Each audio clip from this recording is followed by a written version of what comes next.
अस्सलाम वालेकुम student, doctor Tahmina Nazir here. Welcome to Allied College of Health Sciences, Multan.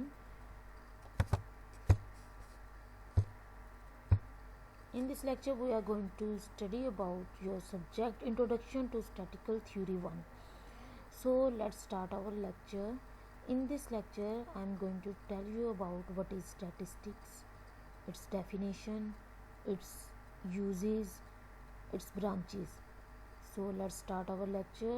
Introduction to Statistics. बिस्मिल्लाहिर्रहमानिर्रहीम. सबसे पहले हम इसकी डेफिनेशन देखेंगे कि स्टैटिस्टिक्स का मतलब क्या है और हमें इसकी ज़रूरत क्यों महसूस होती है. सबसे पहले मैं बताऊंगी आपको कि आपका ये जो सब्जेक्ट है ये हम क्यों पढ़ रहे हैं. तो आपकी ये जो सब्जेक्ट है ये बेसिकली आप फर्स्ट सेमेस्टर और थर्ड सेमेस्टर में इसकी थ्योरी पढ़ेंगे. अब इसकी थ्योरी तो हमने पढ़ लेनी है. अब इसका जो प्रैक्टिकल है वो आपके 10th सेमेस्टर में आप रिसर्च जब कर रहे होते हैं, आपको एक प्रोजेक्ट असाइन किया जाता है, रिसर्च करते हैं, तो इसका इम्प्लीमेंट तब किया जाता है. तो सबसे पहले हम देखते हैं कि ये सब्जेक्ट क्या है. बेसिकली ये मैथ की एक ऐसी ब्रांच है जिसके अंदर हम डाटा को कलेक्ट करते हैं, एनालाइज करते हैं, उसके बाद उसको इंटरप्रेट करते हैं, फिर उसके बाद हम अपनी कंक्लूजन को प्रेजेंट करते हैं. तो इस चीज़ को बोलते हैं स्टैटिस्टिक्स.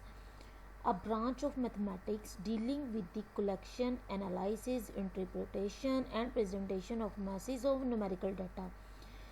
होता क्या है कि जैसे आपने देखा होगा कि आजकल का जो सिनेरियो है कोविड-19 की वजह से मुख्तलिफ़ किस्म के मतलब पाकिस्तान के अलावा मुख्तलिफ़ कंट्रीज़ में भी ये बहुत ज़्यादा फैल चुका है. अब हो क्या रहा है कि इस टाइम पे जब आप न्यूज़ में देख रहे होते हैं कि 60% इस मुल्क में फैल गया है. अगर किसी मुल्क के बारे में बता देते हैं जैसे पाकिस्तान में, तो कहते हैं कि 20% मुल्तान में इसकी रेशो इंक्रीज़ कर रही है. तो ये जो परसेंटेज की वैल्यू आती है ये आती कैसे हमारे पास. तो होता क्या है कि डिफरेंट किस्म के जो पेशेंट्स हैं जो कोविड-19 के सिम्टम्स के साथ जो फ्लू, फीवर और लॉस ऑफ सेंसेशन और इस तरह के जो अलामात हैं कोविड-19 के, उसके साथ जब जो पेशेंट है किसी भी डायग्नोस्टिक सेंटर में जाता है, वहाँ उसका टेस्ट होता है कोविड-19 के लिए, जो रिज़ल्ट आते हैं आया के पॉजिटिव नेगेटिव, ये सारा डाटा रिकॉर्ड किया जाता है. जब ये सारा डाटा रिकॉर्ड हो जाता है तो उसके बाद क्या करते हैं कि इस डाटा की वो कलेक्ट करते हैं सारे डाटा को, फिर एनालाइज करते हैं. फिर एनालिसिस कैसे करते हैं वो स्टैटिस्टिशियन एक करता है. उसके बाद उससे एक रिज़ल्ट निकालते हैं कैलकुलेशन के थ्रू के आया कि इसकी परसेंटेज कितनी है, कितने लोगों में पॉजिटिव है, कितने लोगों में नेगेटिव है, और ओवरऑल मुल्तान में, लाहौर में, पंजाब में या पूरे पाकिस्तान में इसकी रेशो किस हद तक फैल गई है. तो ये जो एक स्टडी की जाती है, एक सर्वे किया जाता है, इस चीज़ को हम बोलते हैं स्टैटिस्टिक्स. ठीक है, इसकी डेफिनेशन हम दोबारा देखते हैं. अ ब्रांच ऑफ मैथमेटिक्स, ये एक ऐसी मैथमेटिक्स की ब्रांच है, क्योंकि हम इसमें कैलकुलेशन कर रहे होते हैं ना, ये एक मैथमेटिक्स की ऐसी ब्रांच है जिसके अंदर a branch of mathematics dealing with the collection, analysis, interpretation and presentation of masses of numerical data. Data क्या होता है. डाटा होता है कोई भी इंफॉर्मेशन, पीस ऑफ इंफॉर्मेशन जो आपके पास मौजूद हो. अब वो पीस ऑफ इंफॉर्मेशन पेशेंट्स हो सकते हैं. पेशेंट का डाटा जो आपके पास मौजूद होता है उसको हम पीस ऑफ इंफॉर्मेशन बोलते हैं, जिसको हम स्टैट की ज़ुबान में हम बोलेंगे ये डाटा है आपके पास. अब जो हमारे पास डाटा आया है उसको हमने कलेक्ट करना है, उसको हमने एनालाइज करना है. एनालाइज करने के बाद हमने उसकी इंटरप्रिटेशन लगानी है. वो कैसे लगाते हैं, इसके ऊपर डिफरेंट टेस्ट अप्लाई करते हैं. टेस्ट अप्लाई करने के बाद एक हमारे पास रिज़ल्ट आता है, उसके रिज़ल्ट को देख के हम आगे उस डाटा को प्रेजेंट करते हैं. ठीक है, ये जो चीज़ है ये कहलाती है स्टैटिस्टिक्स. अब इसकी एक और डेफिनेशन है.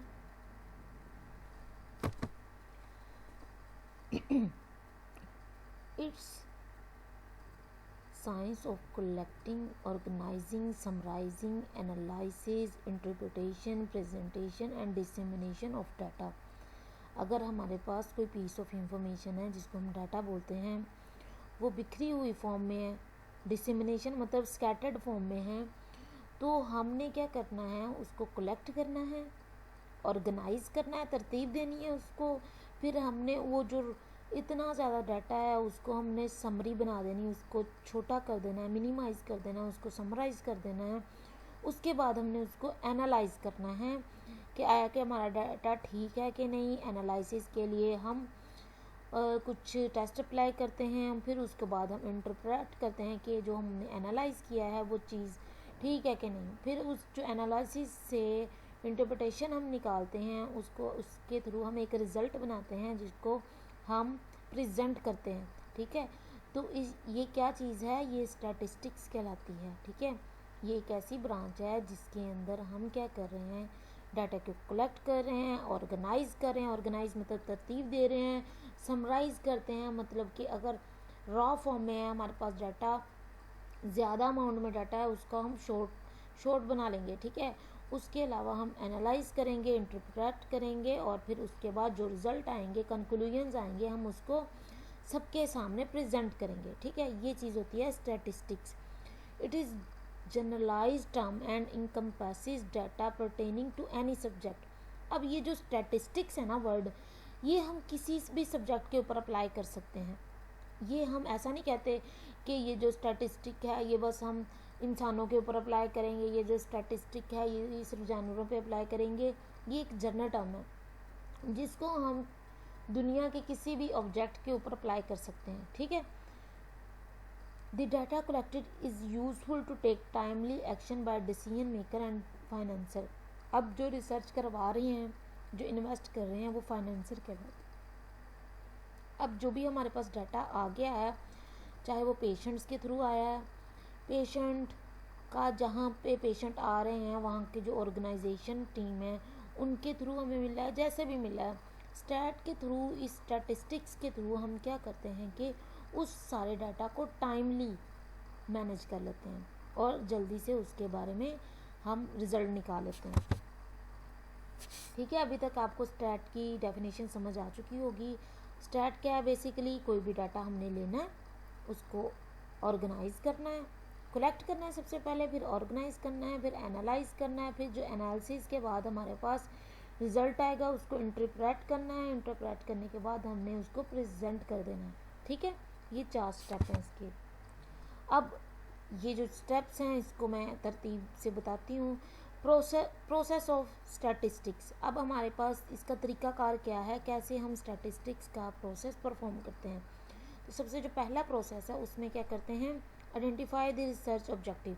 सबसे पहले आपके पास ऑब्जेक्टिव होना चाहिए। कोई भी काम करने के लिए आपके पास सबसे पहले उसको काम करने का मकसद होना चाहिए। रिसर्च ऑब्जेक्टिव कि आप किस मकसद के लिए डाटा कलेक्ट कर रहे हो। फ़र्ज़ करो मैं ये देखना चाहती हूँ मुल्तान के अंदर कितना कोविड-19 फैल चुका है, तो वो जो मेरे जहन के अंदर एक सोच आई है, जो मेरा मकसद सामने आया है कि मैंने मुल्तान के अंदर मौजूद जो कोविड-19 के जो प्रेवलेंस है, जो उसका फैलाव है, वो देखना है। तो ये क्या हुआ, मेरा ऑब्जेक्टिव हो गया। तो मेरी रिसर्च का ऑब्जेक्टिव सबसे पहले मैंने आइडेंटिफाई करना है। ठीक है, अब जब मुझे ऑब्जेक्टिव मिल गया, अब मैंने क्या करना है, उसके मुताबिक डाटा कलेक्ट करना शुरू कर देना है। मेरे पास क्या है, मेरे जहन में आया कि चलो मैं मुल्तान के अंदर मौजूद जो कोविड-19 के पेशेंट है उसकी रेशो पाकिस्तान के सामने लाऊं। ठीक है, उसके लिए मैंने क्या किया, जितने मुल्तान के हॉस्पिटल्स हैं, जो डायग्नोस्टिक सेंटर्स हैं, वहाँ पे जाके डाटा कलेक्ट करना शुरू कर दिया। डाटा कलेक्ट क्या करूँगी, कितने पर जो लोग मेरे पास या जो लोग डायग्नोस्टिक सेंटर में पॉजिटिव कोविड-19 रिजल्ट के साथ प्रेजेंट होंगे या उनकी रिपोर्ट प्रेजेंट होगी, मैं उसको क्या करूँगी, अपनी रिसर्च के अंदर एंटर करती जाऊँगी। तो ये मेरे पास क्या आ गया, स्टेप 2 आ गया। ठीक है, अब जो इन्फॉर्मेशन आ गई मेरे पास पेशेंट की, उसको मैं क्या करूँगी, ऑर्गेनाइज करूँगी। ऑर्गेनाइज इस तरह करूँगी कि मेल फीमेल का डाटा अलग अलग एंटर करूँगी। ठीक है, उनकी एज, उनकी टाइमिंग, उनके साइन एंड सिम्टम्स को ऑर्गेनाइज करूँगी। फिर इस तरह क्या होगा, जब मेरे पास डाटा ऑर्गेनाइज फॉर्म में आ जाएगा, रॉ डाटा से वो रिफाइन हो जाएगा, तो क्या होगा कि मैं उसको समराइज़ कर दूँगी। ठीक है, ये हमारा स्टेप 3 हो गया। स्टेप 3 के बाद मैं स्टेप 4 की तरफ कंक्लूड करूँगी कि मेरी वो सारा ऑर्गेनाइजेशन के बाद मैंने जब एनालाइज किया डाटे को, तो मेरे पास रिजल्ट्स क्या है, कितने % लोगों में कोविड फैल चुका था। तो ये चीज़ होती है स्टैटिस्टिक्स।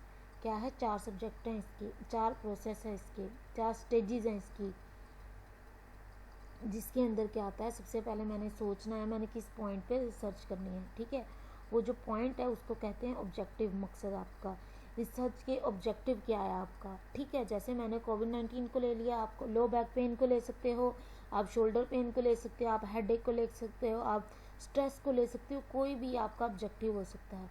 फिर आपने क्या करना है, उसके बारे में इंफॉर्मेशन कलेक्ट करनी है। इंफॉर्मेशन आपको कहाँ से मिलेगी, उनसे मिलेगी। फ़र्ज़ करो आपने हेडेक के लिए आपने सोचा है कि मैं देखूं कि जो कॉलेज गोइंग बच्चे हैं उनके अंदर हेडेक कितना है। ठीक है, आप कॉलेजेस में चले जाओगे, कॉलेजेस में उन बच्चों से जाके क्वेश्चनेयर पूछोगे, क्वेश्चनिंग करोगे, कितने % आपके अंदर, कितने लोगों में हेडेक है। वो जिसमें होगा आप टिक करते जाओगे, उसका डाटा सारा ले लोगे। डाटा लेके आप उसको ऑर्गेनाइज करोगे। ऑर्गेनाइज किस में करते हैं, हमारे पास सॉफ्टवेयर्स होते हैं कुछ स्टैट के, तो वो जो सॉफ्टवेयर होते हैं वो हमें हेल्प करते हैं डाटे को 1 2 3 4 5 6 7 टू ऑनवर्ड करते करते वो उसको ऑर्गेनाइज करते हैं। ठीक है, अब ऑर्गेनाइज करने के बाद समराइज करते हैं हम डाटा को, और टेस्ट अप्लाई करने के बाद हम उसका कंक्लूजन निकालते हैं। तो ये आसान सा इसका एक प्रोसेस है। ठीक हो गया। अब जो बायोस्टैटिस्टिक्स है, आपने पढ़ा है स्टैटिस्टिक्स। बायोस्टैटिस्टिक्स क्या है कि अगर हम स्टैटिस्टिक्स हमने देखा कि हम किसी भी दुनिया के किसी भी ऑब्जेक्ट के ऊपर हम अगर उसका डाटा कलेक्ट करें, उसको समराइज़ करें, ऑर्गेनाइज करें, एनालाइज करें, इंटरप्रेट करें, पर अगर हम डाटा जस्ट ह्यूमन जो बीइंग है, जो मेडिकल साइंस है, उसके अंदर अगर हम ये सारा डाटा, सारी रिसर्च कर रहे हों, तो उसको क्या बोलते हैं, बायोस्टैटिस्टिक्स। तो आइए इसकी डेफिनेशन पढ़ते हैं। It's the science of collecting, organising, summarising, analysis, interpretation, presentation, dissemination of data. Dissemination data मतलब क्या होता है, अगर कोई डाटा स्प्रेड फॉर्म में है, हमने उसको क्या करना है कि आपने उसको कलेक्ट करना है, ऑर्गेनाइज करना है, समराइज करना है, एनालाइज करना है और इंटरप्रेट करना है। पर जो बायोस्टैटिस्टिक्स है, इसमें होता क्या है कि आपकी जो मेडिकल साइंस है, हम सारा का सारा डाटा उधर से लेते हैं।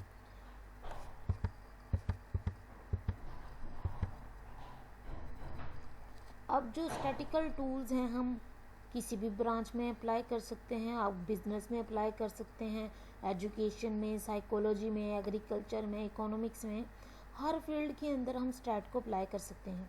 पर अगर हम इसको स्पेसिफिकली बायोलॉजिकल साइंस या मेडिसिन के अंदर अप्लाई करें, तो हम उसको क्या बोलते हैं, आपका बायोस्टैटिस्टिक्स।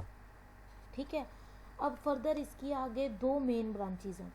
ठीक है, 2 मेन टाइप्स हैं, जिसको डिस्क्रिप्टिव स्टैटिस्टिक्स बोलते हैं और इन्फरेंशियल स्टैटिस्टिक्स बोलते हैं। ठीक है, एक होती है डिस्क्रिप्टिव, दूसरी क्या होती है, इन्फरेंशियल। अब सबसे पहले मैं बताऊंगी डिस्क्रिप्टिव स्टैटिस्टिक्स क्या है। Descriptive statistics are method for organising, summarising data. इसके अंदर हम क्या करते हैं, अपने सारे डाटा को ऑर्गेनाइज करते हैं और समराइज करते हैं।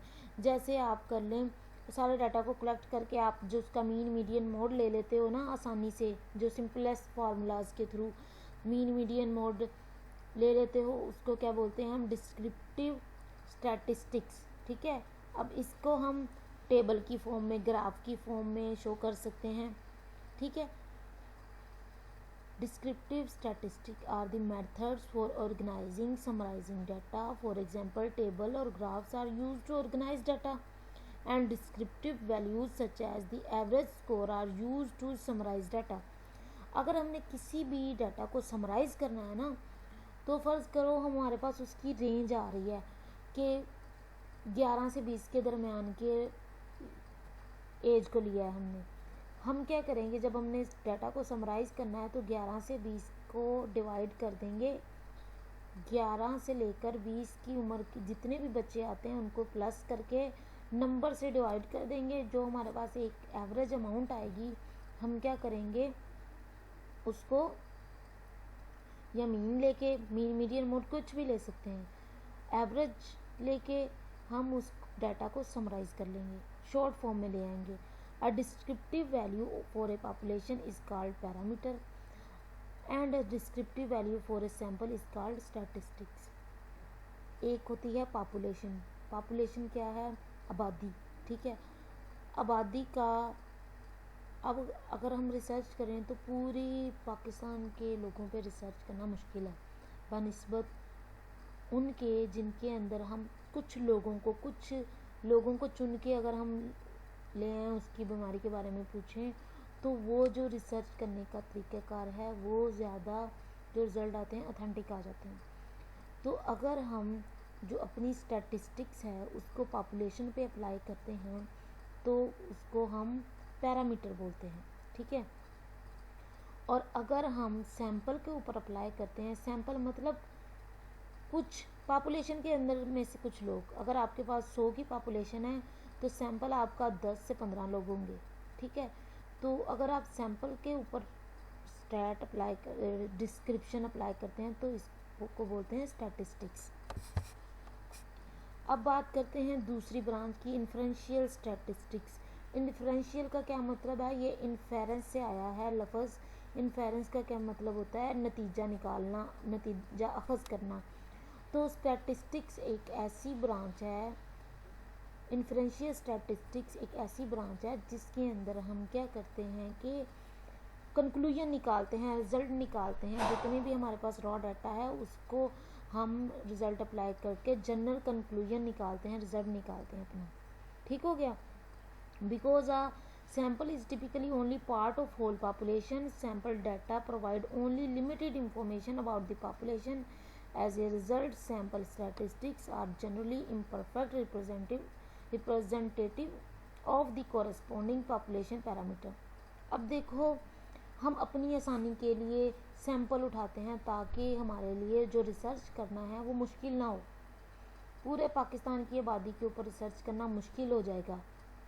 ठीक है, पर अगर आप वही रिसर्च कुछ लोगों में से कर लेते हो तो वो क्या होगा कि आपके लिए सहूलत हो जाएगी। पर इस सहूलत के पीछे नुकसान ये होता है कि आपका जो रिज़ल्ट आते हैं वो इम्परफेक्ट होते हैं, वो 100% एक्यूरेट नहीं होते, वो सिर्फ कुछ हद तक पॉपुलेशन को प्रेजेंट कर रहे होते हैं।